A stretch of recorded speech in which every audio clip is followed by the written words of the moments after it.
So we were actually gonna put out their album, and then that happened with Skrilla. Yeah, and that song Murderholics that was on that Screwston album, that was one of the songs that we was recording for that album. Mm-hmm. You know, with me being the new member Of the Murderholics. Yeah, and Monster was supposed to put a verse on it as well, but it just so it worked out to where Skrilla had dropped on it, I dropped on it, and then one day Carlos showed up to the studio and he was wanting to. I remember recording him on that song. Yeah. You know, and y'all had already dumped y'all's. You know, you and Skrilla, and you're right. Monster was gonna be on there, you know, as well. But then Carlos came and he jumped on that song, and it became on the Screwston now. Yeah, and if you listen to that song, like, not only is there no third verse where Monster should have been, right? There's not even a hook on it. There's not even a hook. It's a straight. It's just music where there should be a vocal hook right there. But who made the beat? I want to say something is telling me Demon made the beat, but I could be wrong. I could be wrong, but some off the top of my head, I'm thinking Demon. Demon, we gotta work, man. In fact, I just got through. He's still working. I just got on. I don't know if you follow him or not. I don't follow Demon. I've lost contact with him. I fucking love Demon. Dude, I will give you his contact, man. Man, I wish I could just team up with Demon and just do a whole project with him. Yeah. You know what I'm saying? Demon coming from, if people don't know, Demon came from 24/7 Hustlers. Yeah. Okay? And with Wedo and with, Smoke Dog and Demon. Mm-hmm. And they never put that album out either. You know what I'm saying? And Demon had beats, you know, and that's where, and see, so, you know, we still did use Demon's beats, and I got him back up, man. I hooked up back with him, you know what I'm saying? Hopefully we can do something. Maybe we can do something with you and him together. That's my dude, man. You know what I'm saying? That would be dope. Shout out to Demon, and shout out to Monster too, man. Yeah, Monster's still doing it, man. Monster's still, you know, he became a member of the 5735. My brother and I, we just started getting a band together, you know what I'm saying? We're trying to we got a drummer, we're looking for a bassist, we're looking for a guitarist. We got our 2 DJs with Filetto on the side, but we got Rebel from we used to work with Fat Texas. Do you remember Rebel? Yeah. Okay, so Rebel, he's our main DJ, you know what I'm saying? But we got Filetto doing all the cuts, and it's all, you know, like everybody. What I like about it is everybody just respects each other. And yeah, big shout out to Monster 5735 member, you know what I'm saying? And you know, Dope House Soldier, Day One Soldier, you know what I'm saying? So it's just weird how y'all were all meshed in, and that to me was like during the Purity days, you know what I'm saying? When there was a lot of artists that never became artists. Right. You know what I'm saying? You became one of the artists, you know what I'm saying? But I mean, there was so much Shoelace. You know what I'm saying? Lupita. You know, Marty. I still talk to Marty Mark. You know what I'm saying? He had an album. There was several. Lex the Joker. He's still out there. Which he had got locked up, so you can't really put that on him. Right. He's out there. Lex the Joker. I see you out there. He sends me stuff, and I've been watching him. I got his contact. You know what I'm saying? But you're right. It's these other ones that never. They were part of Dope House. They were on the Purity album, and that's what we were putting as far as a label. And so it wasn't an artist deal that Carlos got with Universal. It was a label deal. Right. And those were the people that were on there. But more than half of them the projects never came through, like 24/7 Hustlers. You know what I'm saying? Hillwood Hustlers and stuff like that. So you coming through and you know, I look at it like a string, you know what I'm saying? And you fell through. Lucky, of course, you know, with Charles Thomas, he was like pushing him, and I was so glad that you and had came out, you and Quota, you know what I'm saying, in that retrospect. But yeah, well, I appreciate that, man. And like, in my mind at that time, there was no such thing as being one of the artists that gets promoted and nothing ever comes out. You know what I'm saying? Because man, back in those days, like I said, one day I just started showing up to the Dope House, and I showed up every day afterwards. And in every day afterwards, you know, there'll be some days I'll see a couple of the Hillwood Hustlers show up. I'll see 24/7 Hustlers might show up one day. But it was like far and few in between. Right. But I was there all the time. You were there every day. So from the day I think that was another. And that's not to say those other people didn't want it as bad as I did. That's just my way of saying I was there so frequently putting in work that it would have been stupid for nothing to ever come out of it. We had so much fucking material. Yeah, you did. It's like, y'all want to do something with it? It's not like I have a half-ass or a half-written project. No. You know what I'm saying? You had enough material. You ain't gotta wait on me to you didn't have to wait on Coast. Coast was ready to go in the studio at the drop of a dime. Like, here's your album, bro. You're not waiting on me to finish up vocals on something. You know what I'm saying? And that's what Payne told me about you. He was like, dude, if you ever want somebody in the booth and you need something now, call Coast. Yeah. He's ready. And then it's not even you gotta come on the phone. You fucking bang on the phone. Yeah, he's like right there. I'm right in the next room. Yeah, call Coast. He's right there. He's right there. Just like, Coast. Get in the booth. Yeah. You know what I'm saying? That's dope. That is so dope, man. So, I mean, what are you up to now? You know what I'm saying? Like, you got projects coming out. We were talking about it when we were over there at Lucky's. You said you want to drop 3 albums this year. That's what I'm wanting to do. So, the first one I'm gonna put out is an album that I had recorded back in the Dope House days, and I completely just forgot about it. I thought I lost it. Dope, okay. You remember when we went to New York to go have a meeting with Atlantic? And Lucky went with us. Yeah, I remember. So that album is what I took with me to New York to show the people. Showcase. To showcase at their round table or whatever. And then when we when we came back from New York, and nothing ever became of that whole trip. Remember that shit? Yeah, nothing became of that trip. And so that album, I kind of just like brushed it off. You know, I was feeling somewhat defeated in a sense because you know there was so much build up to this New York trip, and come home and nothing panned out. Yeah, nothing really happened from it. And I was like, well, I have an album there, whatever. Wow. So that's probably the first project I put out. But then outside of that, you have a title? Well, the original title was Epsom Entertainment. Okay, I remember that. Which Epsom Downs is the name of my neighborhood that I grew up in. So Epsom Entertainment is just like my neighborhood, and this is what entertains us. Okay. It's basically the theme of the album. Okay. I may still keep that title only because that title has followed me forever. Yeah, it Not has. just from that album. But I used to also like make cassette tapes back in high school. They were called, I used to go by the name Third Coast back in high school. Okay. And I had Third Coast Part 1, selling that. Third Coast Part 2, I was selling that. Third Coast Part 3, I was selling that tape at high school. And then I had, on Third Coast Part 3, the real cassettes, I hand wrote on all of them, coming soon.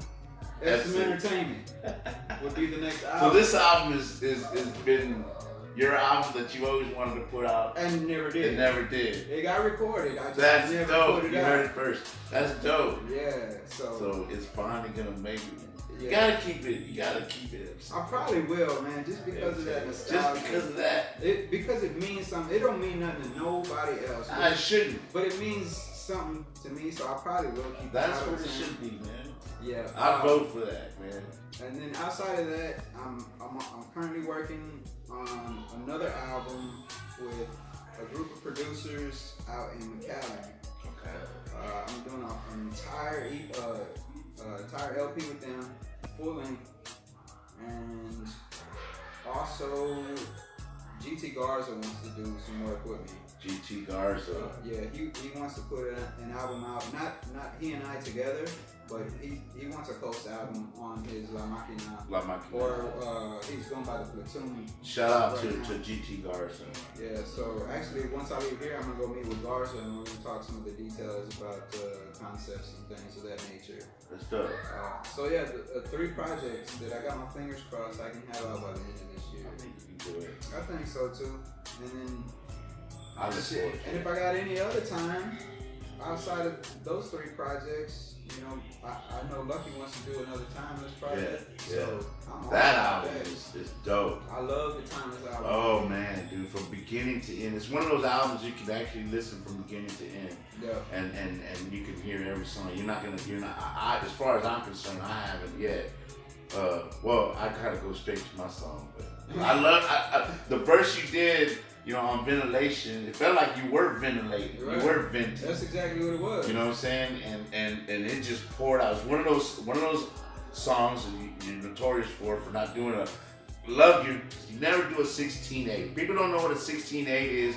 It's 16 bars with an 8-bar hook or a verse or a chorus. So it's 16 verse, 8 bars, 16, and that was everybody, you know, would do that. You break out of that norm. I had to. I got tired of it. Yeah. I don't know if I was the only person that realized how much of a routine it was. Yeah. It's like, bro, all these songs sound the same. Yeah. And it's because they're structured the same. Mm-hmm. It's like everybody else around me, I don't know if they ever got that. Yeah. If they ever saw it that way. I love that about Like producers would give us beats, they were already pre-sequenced. Right. With I did that. I'm guilty of that. Yeah, they were already pre-sequenced with an 8-bar hook and 3 16s for the verses. Right. All of them. I'm guilty of that. And so when me and my brother Slip started working more closely, I was like, man, Man, shout out to Slip. Yeah, I was like, man, I don't want to do this 16 stuff anymore. He's like, well, what do you want to do? Like, I don't know yet, but let me think about it. I'll get back to you on it. And from there, I started studying other music. I started off kind of within the genre. I started studying will.i.am. Okay. And listening to his solo album, and then listening to Black Eyed Peas stuff and how he was structuring songs As a producer. And I was like, man, I would never have thought to put a pre-chorus right there like that. Or I would never have thought to start with 8 bars, then whatever vocals that bridge I had, not even a bridge, like he would put some vocals that end the song off at the end of 3.5 minutes. There's these other vocals. He had those at the beginning, and you wouldn't hear them again until they came back at the end. And I'm like, man, that's creative as fuck. You know what I'm saying? Yeah.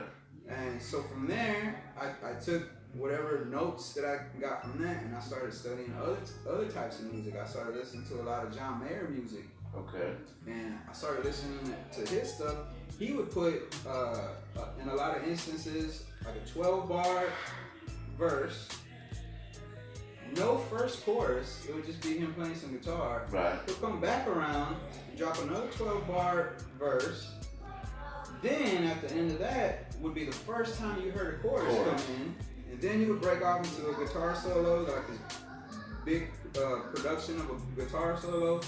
And then he would go back into the chorus again, and then it would kind of fade out with some extra little harmony stuff. And I was like, me and my brother, I was like, look, man, this is what I'm feeling that we should be doing as far as structure goes, as far as producing songs, producing music.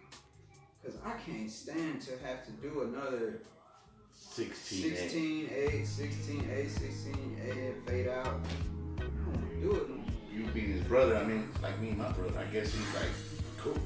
You know what I'm saying? So, and we work together, so I could see him just easily doing that. And so thankful that you changed the thing, because when you did Ventilation, and I first got it, and because it's just a loop. Yeah, it was never structured. It was just a loop, and you had told me, oh man, I like that loop. You know what I'm saying? And I got it back, and it just kept going and kept going and kept going. It was like, and I think I counted to where it was like maybe a 36 or 32, something like that. And then the hook came in, or the chorus, and then Lucky did the same thing.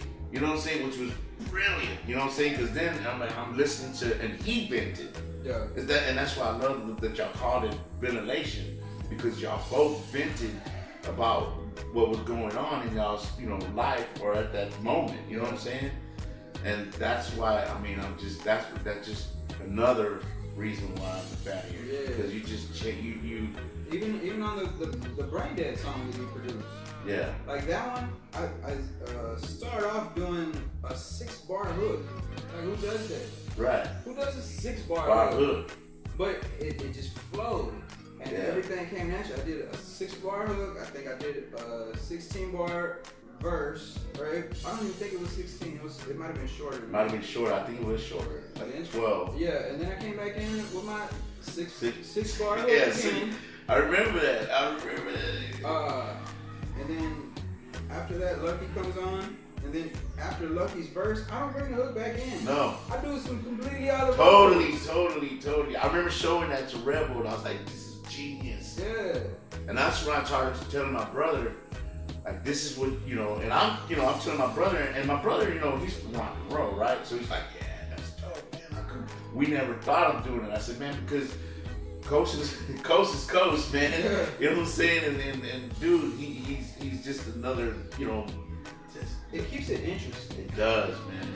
Otherwise, like they say, if you love what you do, you never work a day in your life. Well, just doing 16/8 feel like work. Felt like work. Okay. Like, yeah, man. Like I'm punching the clock. I'm gonna be creative when I work. You know what I mean? Yeah. Well, you're definitely that, man. You are definitely one of the most creative rappers. An artist. You're an artist. You're not just. I don't like saying rapper. You know what I'm saying? There's rappers out there, but you're an artist, and I've always enjoyed. I'm always looking. Where's your next show? That's why when Monster told me that, I was like, yeah, put this shit on.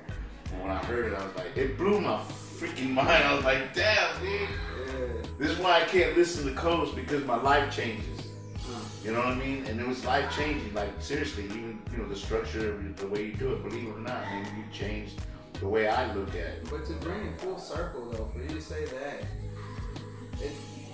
to me, to hear you say that of all people is just blowing my mind right now. Because you, as we were talking off camera, you're one of the pioneers. Yeah. Like, you and your brother are the dudes that basically started this shit. Yeah. And I know the last time we talked, you had insisted, well, you guys were going to do it anyways. Yeah. We were just kind of the guys that had the opportunity to open the door. Right. But seeing as how you are who you are and you did what you did, to hear you tell me such high praises about anything that I do, or that you see me in any kind of light outside of just a generic rapper, it's crazy. No, man, it's dude. Like my brother and I, man, we do get those people. We get complimented. They tell us we're legends and we're this and that. And people that meet us or know us, they know how humble we are. We're not trying to be humble. It's just how we were raised. So what I try to tell you when you say that is like, you gotta understand, I am a fan of this game. So when I see something that strikes me, it's the same thing as what you see. You know what I'm saying? It's like it strikes a chord with me. And because I like to take advantage of those moments. I'm in that era. I'm in that stage in my life where I'm trying not to miss those moments anymore. Like I did with like the moment with Fat Joe. Right. I'm trying not to miss those moments.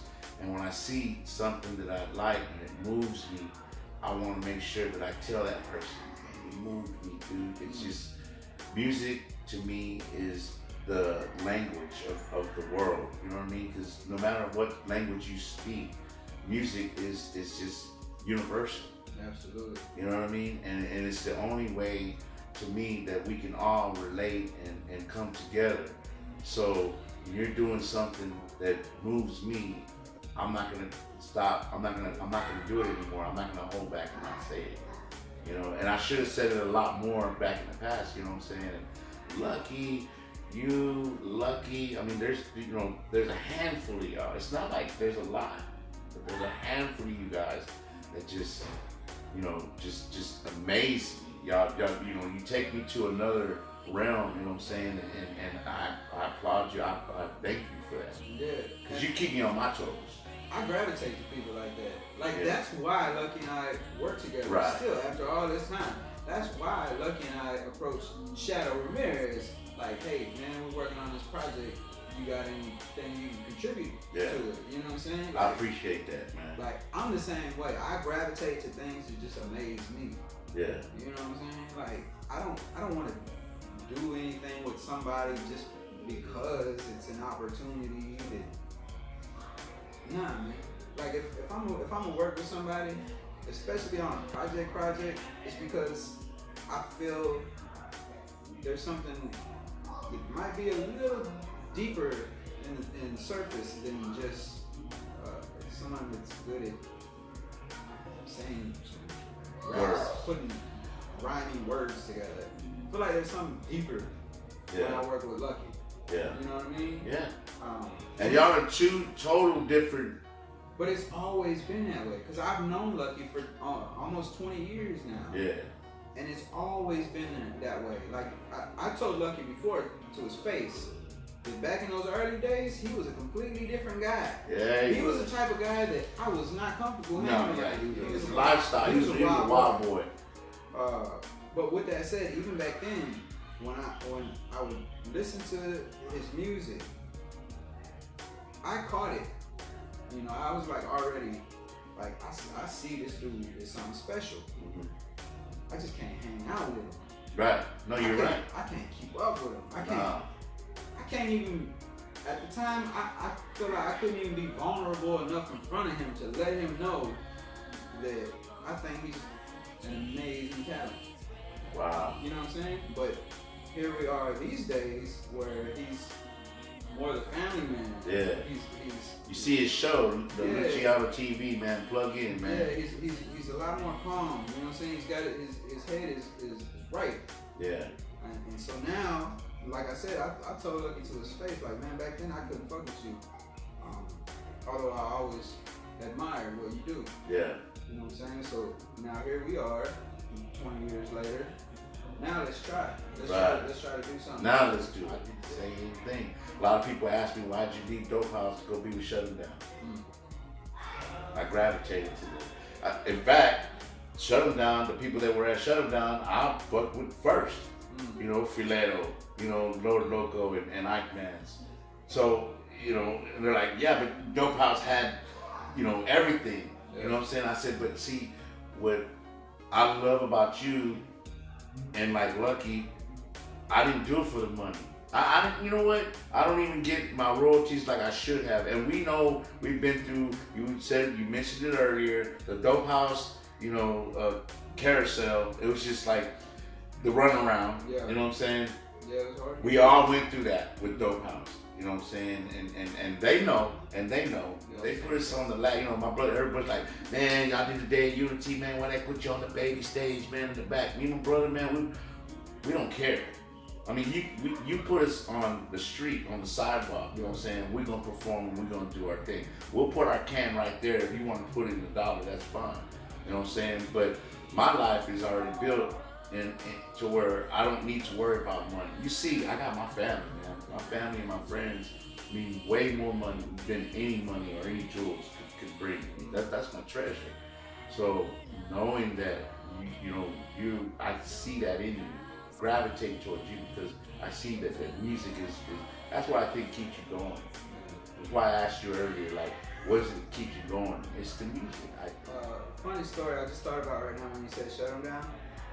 I think I never told you about this, but there was a point in time where I was trying to get more involved with I don't say more involved. I wanted to get involved with Shut 'Em Down before Dope House. I told you my homeboy knew a couple of the Hillwood Hustlers, and he invited me to go up there to the Dope House with him. Prior to that happening, though, that same homeboy was like, "Hey," because he was rapping too. He was like, "Hey, I called over to Shut 'Em Down, and they answered the phone, and they said they're located over here." And then we could go over there and they would check us out or whatever. Yeah. So I was like, man, bet, let's go. So I went to my boy's house. I drove to his house. I picked him up, and then from there, I don't remember where Shut 'Em Down was located anymore at that time.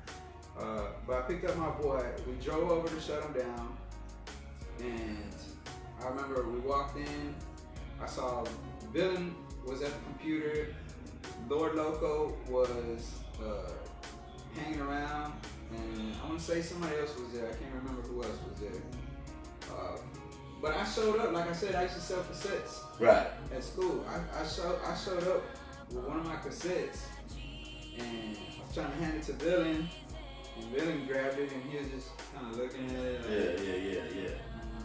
And then Lord Loco was back there just being, you know, Lord Loco was animated. Oh, yeah. He was back there just being himself, you know what I'm saying? And Villain was like, I'll check it out or whatever. And Loco was like, hey man, y'all trying to hit up Hustle Town? Back when Carlos had Club Hustle Town. And I was like, shit, I'll drive us if y'all want to go to Hustle Town. Damn. So we go to Hustle Town. We go in there. I think Yin Yang Twins were performing there that night. Wow. Afterwards, me and my boy were driving Lord Loco back to shut him down. And wow. We're off 59 in Hillcroft. My dumbass never left the north side ever in my life, basically. So I'm not familiar with Hillcroft and all this shit, you know what I'm saying? Southwest side. Yeah, so I'm driving down Hillcroft and I come up to the light, not even realizing that there's a light there. And I just fucking blow through the light and T-bone this other Jeep. No! And I'm like, fuck. You're kidding me. I wrecked my shit. Lord Loco is in the back seat laughing his ass off. Lord Loco, he hops out of my car and now he's limping and shit. I'm like, oh my god, I fucking injured Loco, man. Oh man. He called somebody else to come pick him up. So me and my boy were just stuck there in the middle of the road on Hillcroft waiting for a fucking record truck. Y'all ever make it to the Hustle Town? Well, yeah, that's where we picked. Okay, so you did go to that. It was just after. Yeah, it was on the way back. Oh, I was driving Loco back to shut him down, and I was like, "Fuck, man, this is some embarrassing shit." And after that happened, like I wasn't trying to go and be seen around shut him down. You know what I'm saying? I wasn't trying to be the dude fucking regular. That shit. wouldn't have mattered, dude. Trust me, they've seen it. We've seen shows. I was 18 years old. To me, that meant everything. Oh, if anything, that probably would have got you in. You know what I'm saying? This is crazy shit. And then, probably about a week later is when my boy was somehow let's go to the Dope House. Yeah, and even when I went to Dope House, I remember doing the same shit to Carlos. I walked up to Carlos with my fucking cassette tape. And I was like, hey bro, check me out, man. And he had just bought that 500 Benz. Yeah. And he grabbed my tape from me and he was like, man, you got this on tape. Like, I ain't gonna lie, I ain't got no tape player in this Benz. Right. Had the Benz on blades or whatever. He's like, I ain't got no tape player in the Benz that I bought. He said, but I'm about to head to the house right now. I think I got a tape player in my bathroom. I'll put it on while I'm getting ready to go out tonight.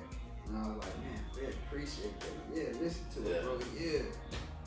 And then, I don't think you never heard it. Man, we've done kicked it. I think it's been about an hour and 14 minutes. Exactly, dude. Like ours. Yeah, that's what our podcast came out to be. Yeah, it was an hour 14:22. Dude, I'm right here with Cassette Coast, man. We're kicking it live on Shadow to OG TV. Look, we put it to you this way. We got plenty of stories, you know what I'm saying? This will hopefully not be our last time that we get together. I don't want it to be. Anytime that I hang out with you, I like for you to just, next time we just kick quick stories, you know what I'm saying? Yeah. Like the way you just told me about Shuttle Down and everything. That's freaking hilarious. This is the kind of stuff you're going to get, man, right here on Shadow to OG TV, man. Keep it live, keep it subscribed, hit that like, hit that notification. That way you know when I'm done editing, you're going to get it. You know what I'm saying? So keep it tuned in. I appreciate y'all watching, man. So glad you came by. Man. Really, bro. That's dope, man. Cassette Coast, man.